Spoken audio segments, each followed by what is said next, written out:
and they were going to do so much to change the system, and they didn't do a thing. It took maybe a year later or less, and they're back to the same crap. So we have to... Okay. All right. Well, they have made some change. I mean, I guess some of you here, she's the policy analyst, she can kind of tell you.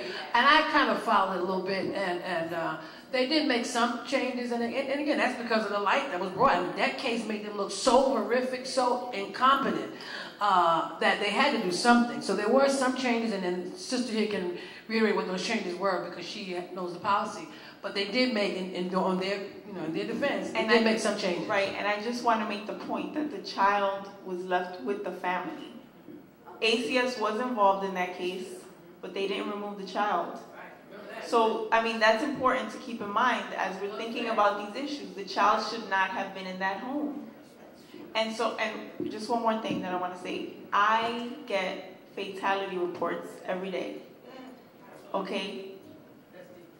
And it details how the parent proceeded to kill the child. I mean, a lot of them are murder, some of them are, natural causes, but it really, I see this, it comes every day, there's like three kids, one child, and it's really depressing. So, the issues are real. We cannot say that everybody's a great parent because they're not. And so, that's another thing that you have to balance it against the people that are good and the people that are bad. And, it's a heavy responsibility that we place on these CPS workers because they have to go in there and make a decision. And more times than not, when I read these and the child dies and I know that ACS was involved, it makes me upset. It's like, why didn't you ask this question? Why didn't you do this? Why didn't you do that? And one thing that the Commissioner Mattingly put in place was Child Stat, which goes through cases and it helps CPS workers see where they make mistakes so that they don't do it again. I mean, and they've hired more staff to be able to have lower caseloads so that they can, make better decisions. But I mean, those are all things that they've done and that we hope will cause a better result for children of New York City. But there are some children that need protection, that don't have good parents. And so that's something that, is important to be mindful of.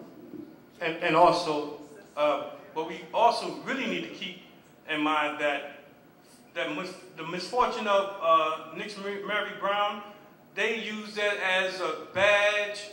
ACS used that as a badge to terrorize families. For every one misfortune, ACS has tripled the amount.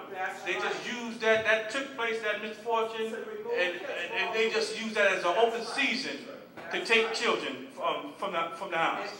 And more children have died, is a fact, in ACS care than in parents' care.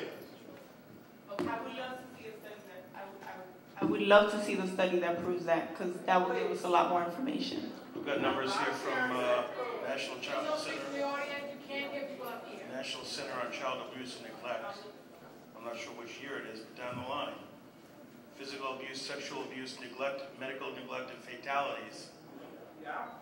Per 100,000 children, you've got more cases of these things going on in foster care and in the system than you do in natural families. So you take a child out of a natural family, put that child with strangers. Strangers who may have been originally investigated back when, and now here we are 10 years later, 12 years later. There's laws that prevent them from becoming foster parents. So no, I'm not. What are you talking about? Preventing who? You just said that there are people that have children that they take care of them in foster care. Right. That have had cases against them. No, they're not allowed. No, they're investigated as foster parents. Yes, that does happen. Once. Right, that does happen. And you don't know what happens to them over the years, and then they take. Well, that's the foster care's responsibility to make sure that the parent is doing what they're supposed to. So, the foster care agencies have to be held accountable to that as well, because they're responsible for, keeping tabs on the family. So that's another. Okay, and she wants to respond. Then we're going to go back to the audience. In responding to that, I know for a fact that there have been some significant changes since Nick Marie Brown's death. However, after her death, there's a law put in place. There's new legislative a new legislative commitment put in place, but it's still not as effective and efficient as it should be. Right. And that being said, we can take a look at Ronald Brown, the little 2-year-old boy that was placed in kinship foster care by his mother to his maternal aunt, who had a child abuse case in Texas, and nobody knew that. Oh, hold on a second. I know that case. It was not a formal arrangement. This was, the mother decided this on her own. That's true. Without any ACS involvement. ACS was not involved in that transfer. But that's true. But what I'm saying, and I appreciate you interjecting, but the long term of that is